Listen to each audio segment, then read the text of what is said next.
Oh, welcome to Cover 2 TV. It's the Extra Time Show. It's just me, Chris Pajak, and Tom Jennings for this show. No Steve Hoare this week. So I guess it's going to be quite a lot shorter. Yeah, probably. See, we're men of few words, unlike Mr. Stephen Hoare. So we're going to look at 4 of the biggest and best games from week 6 of the NFL season. And then we're going to take our patented spin around the league, looking at every single game that's happened with just a few of our brief notes on each of them. So we're going to start off where we needed to start off, where we should start off, and that is the Minnesota Vikings dominating the Green Bay Packers. Steve, what did you think about that? I wonder why Steve's not here this week. Poor old Mr. Hoare. Tom, good to have you here. I'm a little bit gutted that Steve's not here. Maybe we should talk about this next week. Should we save this for next week's Extra Time Show? Could we? I think we should, shouldn't we? I want to just see Steve's face where he's just like going, I'm not crying, and just tears coming down his And eyes. you know what? Next time I'm going to be wearing me Smith shirt certainly, because you know what, why not? Like it's not very often that we beat the Green Bay Packers, and you know what, I am going to gloat so bad to him. In fact, we had a little bit of a back and forth on Twitter already. But what did you make of the game, Tom? Well, I think we might as well just go straight to the big talking point of the game. Huntley's not that good. Which is, well, it's not even that Brett Huntley's not that good, it's that Aaron Rodgers getting sacked and then breaking his collarbone. Do you think that was the major talking point from the game? I think so. I think the NFL thinks so as well. I think so too, because on every game it was on the bottom bar, breaking news on every single game. Well, I just wasn't that bothered. Yeah, I can see why you weren't I'm only kidding. But yeah, no, I think the problem we got is Aaron Rodgers is almost like the poster boy of the NFL. He is comfortably the second best quarterback in the league. And one of the best that we've ever seen. He's not even here to defend himself. Yeah, but he'd be wrong if he tried to say he's the best anyway. And I haven't watched them this season. It looked like the Packers were on for another Super Bowl run this season. They've looked really good. And maybe you don't care, but for everyone else, the last thing we want to see is one of the best players in the league getting injured. And it kind of ruining the game. I must admit, listen, obviously I'm a Vikings fan first and foremost, but I feel exactly the same way, to be honest. I mean, Aaron Rodgers is so good. I hate watching him play, but I love watching him play at the same time. Does that make sense? Because everything that he does, I must admit as well, I think he was playing at a higher level than every other quarterback this season. I genuinely believe that. I think he's been playing better than Brady. I think it's touch and go between him and Smith this season about who's been playing at the best level and stuff. Now, the way that Aaron Rodgers plays the game is outstanding. He'll be sorely missed. And I think you're right. It does take the edge off this season, because I think they could have made a Super Bowl run, certainly. The fact that, you know, Nelson's not been firing on all cylinders, yet Devontae Adams springs up the way that they've integrated Montgomery into the run game, which, you know, I wouldn't say it's been a rip-roaring success, but they've managed to make it work, haven't they? Yeah, there's been everything going. I mean, I've been a little bit disappointed in what Martellus Bennett's done for them, but outside of that, I think their offense has really been clicking, and it is led by Rodgers. And then obviously when you take him out and you put Brett Hundley in, it's not going to look like the same. It's not even close. Though, in Brett Hundley's defence, this is not the game to see how good Brett Hundley is. Yeah. You're not going to see against that Minnesota defence how good he is. So I think just for people panicking, let Brett Hundley play a few games. Let's see what he is, because he has been in that system for a while, and now we've got a week now to try and get him ready for the next game. Yeah. But just going actually into the game itself, what I thought was interesting is that McKinnon, who I watched last week against the Bears and thought was really good, played really well again against the Packers. What do you think of McKinnon? Yeah, listen, I saw him a lot, obviously, over the last couple of years and stuff, and he's one of those guys where he has a good game, he has a very good game, but you know, he was hitting holes, he was breaking off long runs against the Packers and stuff. Now, don't get me wrong, I wouldn't say that was the best offensive performance. In fact, we should have put the Green Bay Packers to the sword, shouldn't we? And I don't think we really did that. From a defensive standpoint, though, I mean, the fact that Smith gets 2 sacks and an interception, he was the guy who made it for me. Griffin gets a sack as well and stuff like that. I mean, that's where this game was won. Case Keenum, yeah, he is what he is. It looks like he's a holding card for whoever comes back first. Well, do you know what I was thinking? I was making the joke that the Patriots have the best 3 quarterbacks. Is it now the Vikings? Have the Vikings now got the best 3 quarterbacks in the NFL as a trio? Because I can't think of a team with... Well, they might like, have. in terms of depth, I don't mean actual best in terms of quality, I just mean depth. Case Keenum being your third choice quarterback, I don't think anyone's got someone better. No, maybe not. And I've not really reviewed the 3 quarterbacks from anybody else. But I tell you what, right? If you've got Tom Brady as the number 1, and then your number 2 and your number 3 with Jimmy and that, I don't know who your third is. We don't have one. Right, okay. So I think if you added them all up in points, I mean, ours wouldn't come to Tom Brady's points. No, I didn't mean that. I just meant as in... Our third's a decent battle. And like the fact is they've all had games apart. Actually, you know what? Bridgewater hasn't played a game in 21 months, give or take. So it would be a push to say, because we don't know what Bridgewater's coming back into the fold, but I think if it was the Bridgewater pre-injury, which it might not be, then maybe, but I'm not going to get thrown into that one, you know, at all. Like, so again, you know, the game, I feel a little bit sorry for the Packers because, listen, we've had our own injuries this season. We understand what's happened. You know, we've lost Dalvin Cook. We had Stephon Diggs out for this game. We've had quarterback issues. They are not going to be the same side going forward now, are they? No, you just don't. You can't replace Aaron Rodgers. There's certain quarterbacks who just can't be replaced, even with a game manager. I mean, it's even like when the incredible Patriots team that went 16-0, when you took that out and put Matt Castle in, they went and lost 5 games the next season because that's the kind of difference. And we're going to see that very quickly with the Packers. And now I think the Vikings have got that they got that roof to win the NFC North. Now I can't see past the Vikings because I don't think Rodgers is going to be back. It's not like when he broke his other collarbone and came back at the end of the season. This was on his throw and shoulder collarbone. So I think he's done for the season. I think Packers fans might as well just wait till next season. Yeah, I think so. And it's another bright spark for us. You know, former first-round pick, Treadwell. I mean, that one-handed catch on the sidelines is absolutely brilliant. Thielen again stepping up as Diggs is out missing the game. Rudolph getting receptions as well. All good things for the Minnesota Vikings. I do think the door's obviously the door's open. It's between us and the Lions now to see who goes on and wins the division. I think the Packers are now out of it. Yeah. It's good that you mentioned the Lions because that's the next game we're going to talk about. Oh, we might as well just have a nice little transition. Segue in nicely. I've got no notes on this game because it was too mental. I think I'm right in saying 5 defensive touchdowns. Right. Was it 5 or 6? I think it's 5. But so how would you concede 38 points? You play well as a defense. Ask the New Orleans Saints. I have no idea. Yeah, ask the New Orleans Saints. That is as Saints a performance you're going to get, isn't it? Well, they gave up 24 points, but then scored 21 on defense. So it's basically giving up 3 points. That's how the Saints choose to play defense, which is just the maddest. That's the most like Sean Payton style of approach to football ever. Let's not actually be stout. Let's just try and score more points than you with our defense. And that's what they did, in fairness, didn't they? Like, it was mad, though, wasn't it? Because I was watching the game, and I think the score was it 38-10 or something like that in the third, and you're like, this game's over.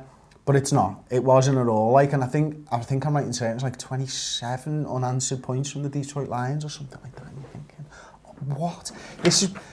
That is up there for the most mental game of American football I've ever seen. Well, it's just as mental as there's more tips than going to a random pub on a Saturday night. I mean, 14 tip passes, I think, by the end. So, no, 12. It was 12 and 14 is the record.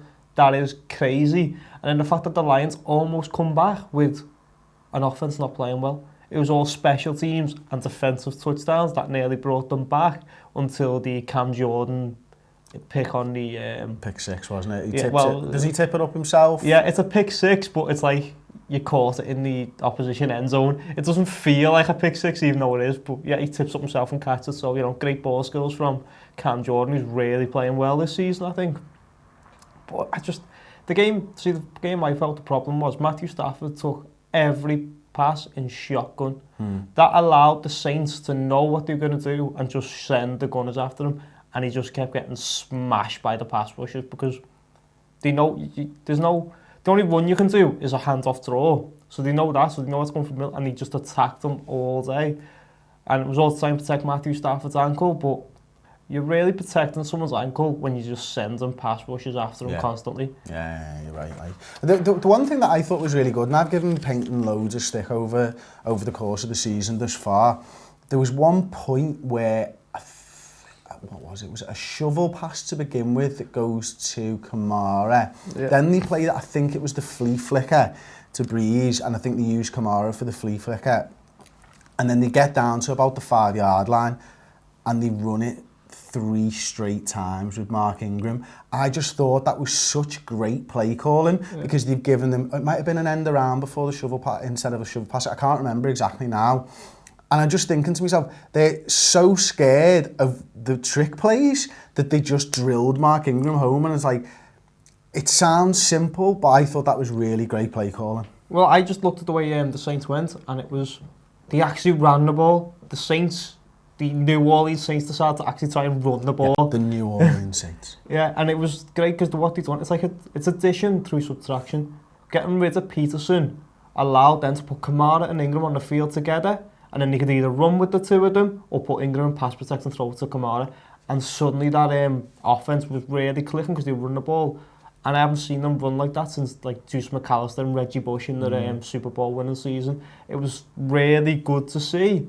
And it just seems that like getting rid of Peterson, because we all know when Peterson's on the field, he's getting the ball and they're running it up the gut.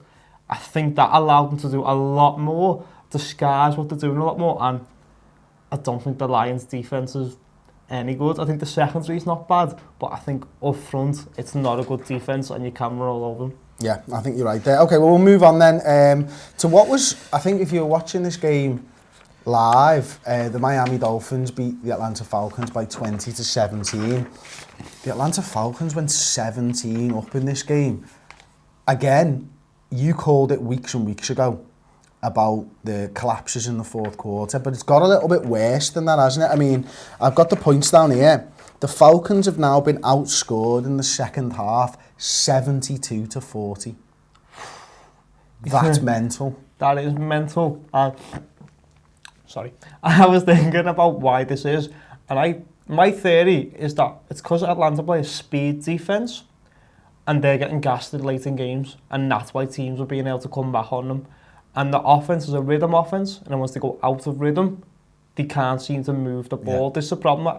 We've been seeing this since, obviously it happened in the Super Bowl, but we saw it pretty much every week this season. Even the games they've won, as you know, those stats you've just said show, they're still getting outscored in the second half. I mean, they should have got beat by the Bears. The Lions almost came back. It's happening over and over again. And I don't know whether they know how to stop it. I don't know whether Dan Quinn knows how to stop it. Because I think it might be they're playing too fast and the defense is getting gassed. That's the theory I've got right now. And what did you make of the Miami Dolphins offensive line? At least J.O.J. showed up again. I mean, that was for the first time we've seen that in a while. I thought the Dolphins' defense played really well, which is surprising. Even though they gave up about 100 yards rushing, they did really keep Freeman and Coleman quite quiet. Like, they didn't let them take over, which is probably why, again, the Atlantas then start going 3 and out to try to pass the ball, which is when, your defence come back on. And that brings me back to the thing where I think the defence is getting gassed, and that's the issue. But with the Dolphins, how are they 3-2? How are they 3-2? I don't think they're good at all. I'm watching them. Jay Cutler's giving them nothing, which I've already done my public apology about, because, I was wrong. He's one of those guys, and I think he did this second half for me, and this is why I love American football, is that even more so than proper football, soccer, you can see different things because there's so much to watch on an American football field. Now, I was watching the offensive line of the Dolphins really closely, and it was borne out in the fact that the stats after the game, right? Tunsil, Steen, Pouncey, Brenda, Bushrod and James allowed no sacks on Jay Cutler all game. And Jay Ajayi ran for 130 yards, averaging 5 yards a carry. That's incredible for an O-line that's been poor all season long. You know, it's a complete turnaround, and you know, this is one of the things, isn't it? If you're not watching one specific thing, you can see loads of different things. Yeah. So for me, that I really enjoyed that from the Dolphins. But Jay Cutler, is one of those guys who he throws one ball and you go, that lad's still got it. Yeah. And then he doesn't do it again. But the second half, I thought he really turned up in this game. First half, I just thought he was terrible again. You know, interception, everything, just up and down, as he's been all season long. But second half, I really did feel that he drove them on. With JJ, obviously. He did put up 2 real good scoring drives at the end of that in that second half. But the problem I've got is when I thought of Cutler and I thought of him in Chicago, it was like he threw for like 300 yards with like 2 interceptions and 3 touchdowns. He was that kind of player. He's thrown for like 150 yards. Yeah. He's not giving them a lot. Now, has he turned the corner after this game? I'll be honest, I don't think so. No, I agree. But maybe there is something there. But I was calling him a gun-shy gunslinger because he just doesn't seem to want to let it go. And maybe I still think he's probably looking at that booth thinking, look at all those great reviews Tony Romo's getting. That could have been me. That could have been me. Tony Romo is the best as well. He's absolutely fantastic to watch. Okay, we'll move it on then. We'll go to the Tampa Bay Buccaneers 33, Arizona Cardinals 38. Listen, I think we might have to do a bit of an apology after last week's show anyway. I mean, what was it you and Steve was talking about with Peterson? The graveyard. The graveyard, that was it, the graveyards. I don't think I was as vocal as you, but I did believe exactly the same, so I'll apologise as well. Yeah. I actually picked up Peterson in one of my fantasy leagues from the waiver wire. Didn't put him in, obviously, but it's looking like it could be a good pick now. Yeah, the first thing, you looked on that first drive and he was averaging like 8 yards a rush, which, to be honest with you, was a lot to do with the fact that he was past the defensive line of the Buccaneers before they knew it. So he was just running straight into the secondary. He was getting a free release into the secondary, which was surprising due to how bad the Arizona offensive line's been. But suddenly they got Peters in there and he trusted him and he just run through the Buccaneers defense all game to the point where I was wondering, where's Gerald McCoy? Like, he's one of the best nose tackles in the league and I couldn't see him. I even was looking at the stats, was he injured? And I saw him later on in the game. But it was seen to be, when he first started that initial burst, he was just running all over that Tampa defense and they're in trouble. That Tampa defense is in trouble because the other issue on this game was Carson Palmer not complete a pass until he threw it to the other team. I can't remember how many completions it was, but I remember I was counting when it was 13 and then 11 and went to the other guy who we were maybe saying getting past it. Wasn't it 8? Wasn't it 8 to Larry Fitzgerald? 8 went to Larry Fitzgerald. And it was just seemed though that the Arizona offense was basically run it with Peterson, throw to Fitzgerald, and the Buccaneers couldn't stop it, which that's bad. When they all seem to only have 2 options and you can't stop either of them, that's worrying. And especially as one of them was lining up 7 yards behind the O-line, as he normally does. You know, credit Bruce Arians actually in this regard because he's come in, he's had to change up that offense quite significantly, I felt, to get Peterson into the running game. And yet he still managed to get it working. Peterson was running with a patience that I'd not seen from Peterson for quite some time. I don't think he's ever been known as a patient runner, but there was a couple of times where there's one in particular, I think it might have been on the very first drive, where there's a tiny little gap between his O-linemen and he jumps through it and he gets into that secondary and you're thinking that's absolutely brilliant. On the flip side of that for me, the Cardinals are really bad defensively. I mean, like, badly coached. I mean, you've got linebackers there who, they play a lot of zone coverage, don't they? And you've got these linebackers there who, what you're supposed to do is, if you're handing them off to the safeties, you're supposed to backpedal with them. As the wide receivers coming to you backpedal, and then you hand it off to the safeties.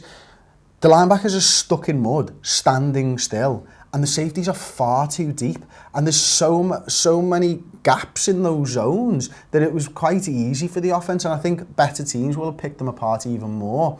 I think that the one thing is, you know, Winston goes down again, doesn't he? That's going to be a massive blow to him. I don't know how the injury's fared, do you? I think it's only a sprain on his non-thrown shoulder, so he should be back and fine. But truthfully, Fitzpatrick played better than him. He did. I wouldn't say like I'm not gonna. Don't buy into Fitzpatrick. We've seen teams do that, and it always ends in tears. But Winston hasn't been playing well this season. He was awful against the Patriots. Like, that was the reason why I believe that we beat the Buccaneers, because of how bad Winston played. The other thing I was looking at is, why won't you run Doug Martin? Doug Martin running very well in this game, but they just seem to be determined to pass every play. And it was like that before they got massively behind. It wasn't like, we need all these points now. it was like that from the beginning. But I just want to go back onto Peterson, one thing, because I just saw one stat, which was he had 14 rushes for 104 yards. So that's incredible numbers. But after that, he had 12 rushes for 33 yards. So you don't want to say your eyes deceiving you because he's just absolutely dominated the game. But then, and he did put the game away with those 12 rushes for 33 yards. But that's a bit worrying that maybe he ran out of a bit of steam and he played a bit angry. Yeah. Could be something to look for next game and see how that then transitions into the following games. I can almost understand that. I mean, having never played the game, you know, Peterson's been at the top level for a long time now, but this season hasn't had those carries, has he? He's not battle hardened this year. Yeah. You know, in footy we always talk about being match fit and stuff like that. So I can understand a little bit of a drop off, and obviously the defense does things, it makes it harder for a running back and stuff as well. But you would imagine the flip side of that is normally the running backs do get a little bit better as the defenses get tired, don't they? Yeah. So it would be a concern, and I think we should look out for it next week. Excuse me. Okay, well, what we'll do then is we'll move on to our spin around the league, and we're going to start off with Pittsburgh beating the Kansas City Chiefs. I'm just going to check the points by 19-13. For me, this game was won on Lev Bell. I mean, back to it with a bang. Antonio Brown makes some great catches as well. One outstanding catch that goes through the cornerback's helmet, hands, and then Brown still manages to catch it one-handed as well. Absolutely superb. But Lev Bell, just the commitment to Lev Bell as well, and making sure that even in normal passing downs, they still went with it. I mean, like 3rd and 9s, still goes, and Bell gets 12 yards. You know, ordinarily for this Pittsburgh offense, I've seen them far too easily get away from that and just really open up to a defense, and so that the defense knows what they're doing. But that commitment to Lev Bell is what won the game for me. Yeah, how did the Chiefs look? Were the Chiefs as bad as they sounded? The Chiefs, I don't think they were as bad as they sounded. I think they still managed to put up some decent yards, especially second half. But then I think the Pittsburgh Steelers defense dealt brilliantly with Hill and Hunt throughout most of the game. Now, I think they were well matched up against them. You know, linebackers getting into the backfield and bringing the running back down was a feature of the game. And one of the things that always seems to happen, I don't know what it is about this Tomlin defense, but they are very reserved when they get a lead sometimes. And I think too often they go, all right, we'll give you those routes underneath. And the Chiefs were picking them off, and Smith was starting to really pick up yards late in the game, and you know it could well have ended differently, to be honest with you, but it didn't. So we'll move on to the LA Chargers beating the Oakland Raiders by 17-16. Yeah, for me this was about Derek Carr just looking like he was still injured. He looked very stiff, he couldn't move very well, and this Oakland Raiders team does not seem to have the weapons around him to cover him. They don't seem to be able to protect his limitations right now, and that seems to be the issue. I mean, last season we spoke about the Raiders and they kept winning. Well, not here, but Joe personally. We spoke about everyone spoke about how they'd win these close games, and they kept winning these close games. Well, that's not sustainable. I think that's what we're seeing this season. I think we all overrated what the Raiders were because they kept winning close games. We thought, oh, aren't these all amazing? And then when you start losing these close games, you suddenly fall back to the pack and you're questioning what's there. And I think there's a lot of weapons that the Raiders have who are suddenly just not showing up. I mean, Cooper had a few receptions, but it was only for like 28 yards. There was just nothing there. I mean, that rush attack that we all raved about against the Jets, that seems to have disappeared. I haven't seen much of that left. And then on the other side, as for the Chargers, it's all going to be down to what Melvin Gordon gives them. If he runs well, they're going to do well, and that's what this is about. His stats weren't off they didn't show it out here, but when you watch the way the game played, it's all about Melvin Gordon's stiff arms and trying to get into that second level.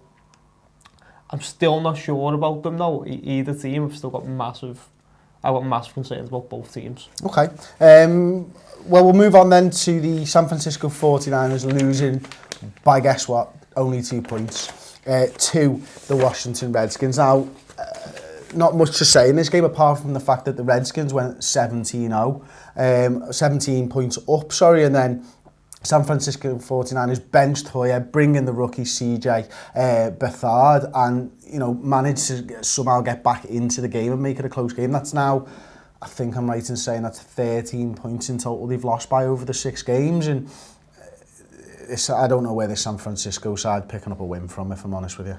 This was like, I said it on the pick, and I said, they're not going to go 0-16 because they're too good for that. But I don't know who they're going to upset. I don't know who that's going to be. It's going to be one of those missed field goals kind of scenarios where they win a game, kind of like the Browns last season. Maybe another game where maybe this quarterback starts leading the offense a bit more than Brian Hoyer does. I'm not sure. Okay, we'll move on then. It's your Patriots versus the Jets. The Patriots defense is still absolute garbage. I mean, 3rd and long in this game. Well, just for the first quarter and a half, 3rd and long was getting converted with ease, and not just like converting the first down.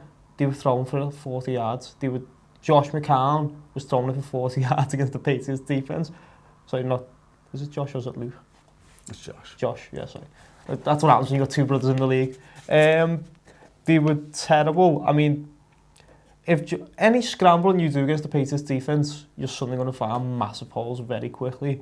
The Jets started to pick on Malcolm Butler, which started off working very well until he then made a pick, and then that was a very crucial pick. As for that, Gronkowski looks back to his best. He absolutely dominated in this game. And the Patriots pretty much dominated. But what I thought was interesting was, in the 4th quarter, on a 3rd and 15 in the red zone, Patriots just run it out, no one. That's how much Tom Brady's getting hit. They're so scared of Tom Brady getting absolutely destroyed in every play, which he seems to be, that they run it on a 3rd and 15. What can the Patriots do to stop this? I don't know, because Gronkowski has been blocking most of the season because of how bad the offensive line's been, but now, with the lack of weapons, they need him to, and he's looking back to his best, they need him to start catching the ball, because we've got no one else. So I don't know what the issue, I don't know what the solution is. I don't know whether you need to start putting 2 back sets and having both of them block with Brady, but then they haven't got the problem is they don't have Julian Edelman getting open, so you don't have those 2-yard throws, sorry, those 2-second throws, and that's the big deal, and I'm not sure what the solution is to Patriots. And now to go on to what everyone wants to hear, which is the ASJ touchdown reversal call. Right, Dan Fouts did a bad job trying to explain this because he was so incensed that was called, that was reversed. So just so I'll explain it, what happened was, Austin Jenkins caught the ball, and as he was running into the end zone, I think it's Malcolm Butler and Patrick Chung punched the ball out. Now, as they punched the ball out, as Austin Jenkins caught it again, he's already went past the pylon. So it was then out for the rule, which is the touchback rule, which if it goes out of bounds in the end zone, it's a touchback for the other team, which was a ridiculous rule. We talked about that last week when it happened to the Rams, that we don't like that rule. It's one of the stupidest ones in the NFL, and that's what happened. But because everyone saw Jenkins catch it again and come down with it, it just looked like a touchdown. And I thought it was very interesting what Albert Breer said, where he said, this is a case of over-officiating. If they'd have called that a touchdown, not a single person would have argued about it. Not a single person would have argued about it. But they went by the letter of the law, and by the letter of the law, it's not a touchdown, that's the right call. But that's the issue when you see things that are over-officiated. I had a question to me on Twitter. I saw it in the morning afterwards, so the conversation had gone, but it was a mate of mine here in Newbury who said, I had a bit of back and forth in the evening time. I was like, listen, it's a stupid rule. I didn't get the reply until the morning. I forgot to reply to it.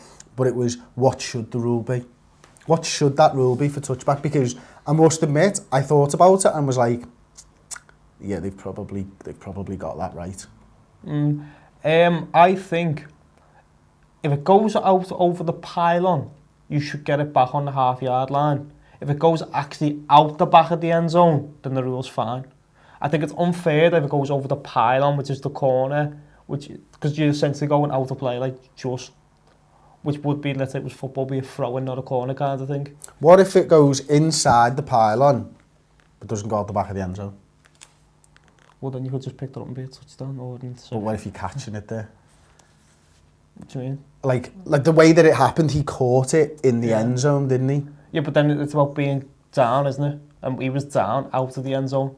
So you'd have to get your knee down, it would still be a touchdown. If his knee was in the end zone, that was the issue. He didn't actually recover the ball till he was out of the end zone, as well the ball actually going already past the pylon. That was the issue, but as for the touchback rule, it's a difficult rule. And again, this is why, but they've got to look into it. And also, just can people stop the garbage of, oh, Patriots get all these. Someone tweeted, and I ended up going on a rant at him because he was like, since the Deflategate, Patriots get all the calls, and I was like, no, they don't. It doesn't happen. And also, if you're going to cheat for the Patriots, all you do is you give them every pass interference call you want and ignore every holding call you want. And that's how you cheat and no one would notice. You wouldn't do this crazy call that draws attention to everyone. If you're going to cheat, you do it subtly, you wouldn't do it so often. Okay, so, yeah. Well listen, that's far too much about the Patriots for my likings. So we'll go on to Cleveland Browns losing again, this time by 17 points to 33 to the Houston Texans. Kevin Hogan, awful. Watson leads the league in touchdowns. Madness. But you know what? He looks legit at the moment, doesn't he? Cleveland are getting relegated out of the NFL. They're going into high school football, no less, and everybody's getting sacked. Seriously though, first game Texans without JJ Watt and Merciless as well. Managed to make 3 turnovers, 4 sacks, a safety. Absolutely brilliant from them. They'll be made up with that. Whether they continue that against the team that's actually any good, I'm not 100% sure, but the Houston Texans dominated. So we'll move on to the Chicago Bears 27, Baltimore Ravens 24. This was John Fox's wet dream. It was just all running the ball and no passing, and this is how Chicago won. I mean, Jordan Howard looked again like he's at the top running back, which he kind of was last season, but no one really gave him credit because the Bears are not a very good team.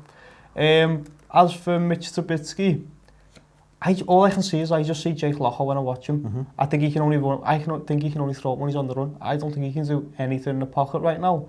Now, obviously, this is his second game and there's plenty of time to learn the offense and learn how to play pocket football. But I'm not as high on him as other people seem to be. Like I was listening to the Around the NFL podcast, and like Chris Wessling was like in love with him, and I was like, I'm not seeing it, mate. I don't see. As for the Ravens, we were going to do a show about just questions about teams, and one of the ones that didn't end up getting done was, does John Harbaugh get fired after this season if they don't make the playoffs? I'd like to start asking that question again, because their offense is broken. It's been broken for a while. Joe Flacco's contract isn't up until 2022. I can't see they have a get-out option 2020. They're going to take that get-out option. They're going to bin him off. He looks garbage. I know he's injured, but that offense is terrible. There's so many questions about the Ravens. That defense that I thought was going to be good isn't. So I don't know what to say. What's Ozzy's surname? I forget. Newsom. Yeah, Ozzy Newsom. Newsom? Yeah. Is it? Yeah. Okay. Okay. You make me doubt that now. No, I can't remember, to be honest. It sounds right, but yeah. Anyway, regardless, his philosophy isn't to get rid of those guys, is it? This is a guy who's been there since Ray Lewis. He's been there since the beginning of the Ravens. He's been there since the Browns. Yeah, he was actually there under Bill Belichick. So this is a guy who understands that longevity in these type of situations can actually gain you some decent results. You know, the Ravens getting a Super Bowl very early, first season of Ray Lewis's career, I think it was it 2001, something like that. Yeah. And then getting one at the end of Ray Lewis's career to bookend it and stuff. So he understands about building sides, and I think I personally think he's a very good GM. I think John Harbaugh is making some mistakes at the moment. I think the question has to be asked, although I'm not sure he's the man to pull the trigger. I think he will. He did it with Brian Billick though. Brian Billick won the first Super Bowl, and then after the 7-9 season, he got rid of him. And I think it might have been a bit stale there for John Harbaugh. I don't know. At some point, the fellas at the locker room stop listening, don't they? And I think maybe that's the case with John Harbaugh at the moment. And then also that offense just doesn't work. That offense hasn't worked since Ray Rice went down. And Joe Flacco on this injury he's not even looking like Joe Flacco. And when he looks like Joe Flacco, he's still only a mediocre quarterback. So he's just got a garbage version of an average guy. Yeah, okay, well, we'll move it on then. Game I covered, 27-17, Rams, Jacksonville Jaguars. Bit of a strange on this. I think the Jags are now 3-3 on the season. The defense, they're not great, but they're not bad either. They're just a bit meh at the moment. Like, I don't think their defense is elite yet. I think it has the potential to be elite. I think their run defense isn't good enough if they want to be an elite defense. I think obviously you've got a great running back in Leonard Fournette, or who in potential is a great running back. I think he's having a good season thus far, great season thus far in fact. They just don't have the weapons around them. They don't have the quarterback for a start, let's be honest. I think we've done enough on that over the last few weeks and stuff. But that defense performed really well in this game because I'll say the Rams scored 27 points, but the defense only really let in 10 points. Yeah. You know, 2 of those touchdowns, so 14 points there, was from the Rams special teams, which by the way is absolutely brilliant. You know, I think it was the best game of the season for special teams, but it's been good this far. 3 points was off a field goal, which I think it was like something like a 10-yard punt or something like that. You know, it was ridiculous. So you can understand them conceding 3 there. But yeah, for the Rams, Todd Gurley, 116 yards again, absolutely brilliant. And he looks like the player that we saw last season, continues to look like that player. Jared Goff, 11 of 21, only 124 yards, but he did get the touchdown as well. So that's the story of that game. And we'll move it on then to the Giants-Broncos, 23-10 to the Giants. Didn't see this one coming. Where has the Broncos' early season form gone? Well, we asked, I think Stu was asking the question, what happens when Trevor Siemian doesn't have a running game and has to win it himself? Bad things happen. Bad things happen. I mean, I looked at the 2 interceptions very closely. I mean, the first one for Collins, it's just badly overthrown. There's no one even... His receiver's not even close to that throw. And then the second one to Jenkins, that is a cover 2, which, you know, we all love to see. And he throws it in the flat. The cornerback doesn't have to... The cornerback can let him run past him because he's got safety help, so he can pick that off. It was a pick 6. It was quite a comfortable pick 6. The Broncos defense didn't really impress either, to be honest with you. I mean, they can't impress if the Giants score 23 on you. Yeah, well, exactly. But even like Von Miller, that was relatively quiet. The Giants' offensive line looked fine, which shouldn't be the case because it's not a good offensive line. What I find interesting is they finally got some run game with Darkwa. Darkwa gave them a run game, which was the biggest surprise of the game. Outside that, just crap from there. Can't read me all writing. Couldn't run the ball, yeah. So. Okay, well there we go. I'll move on to the Thursday night game, which was the Philadelphia Eagles beating the Carolina Panthers by 28-23. Carson Wentz, 222 yards, 3 touchdowns. Cam Newton, 3 interceptions on the game. Carson Wentz is really, really, really, really good. Yeah. Didn't the Browns have a chance to draft him? Yeah. He is looking wise beyond his years, almost as a quarterback in the NFL right now, and you know he's poised in the pocket's absolutely brilliant. The fact that he can pick up yards with his wheels, absolutely brilliant. You know, I have been so impressed with Wentz because I thought he was good last season, but I thought, to be honest with you, that Dak was comfortably the better quarterback. I think what we're seeing now is Wentz is playing at a much higher level than Dak Prescott. We're seeing the upsides of Wentz. We're seeing why people draft these quarterbacks who people aren't sure about higher, because we're seeing an upside. And all I'm seeing is the man behind us. It's Brett Favre. The way he runs round, the way he just throws. He doesn't throw many passes short. Everything's just a bomb downfield, and he looks really fun. And I like to watch quarterbacks who are fun. Yeah, and doesn't everybody? So going from quarterbacks who are really fun to going to the Indianapolis Colts, who managed to lose by 22 points to 36 against the Tennessee Titans. Jenno, you were our man on the screen for this one. But talking about quarterbacks who are fun, Jacoby Brissett's fun. I'm not sure whether he's good or whether he's bad or what he is, but he's just fun to watch. He just runs around, throws it, might be a pick, might be a touchdown. Again, I heard someone float the idea of Jacoby Brissett should just go to every team and loses the quarterback, just so people get the fun of watching him. As for that, I mean, the Tennessee Titans went back to smash mouth. Wasn't very exotic because he didn't have Mariota running the ball. They kept Mariota pretty much in the pocket and quietly. It was questionable going in. It was hamstring, wasn't it? Yeah, it was hamstring, so you don't want someone running on a hamstring. We all know from what we call real football that hamstring injuries are a bad thing, so don't run on it.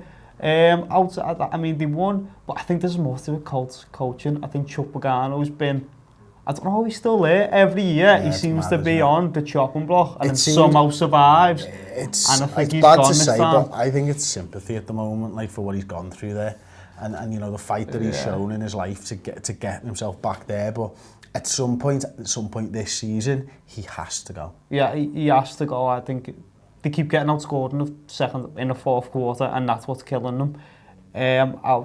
I just don't. I think he's gone. I think that's going to be an interesting one because I think everyone who's going to go for that on the next spin around the coach's carousel of who's going to want the job, they're going to want that job because everyone's going to want to work with Andrew Luck. Yeah, absolutely. So that's going to be the go-to job this summer, I think. Okay, well there you go. That's the Extra Time Show for Cover 2 TV. If you've enjoyed the video, please drop a like on it. Don't forget to subscribe and leave your thoughts in the comment section below. We'll be back with the preview show early Thursday.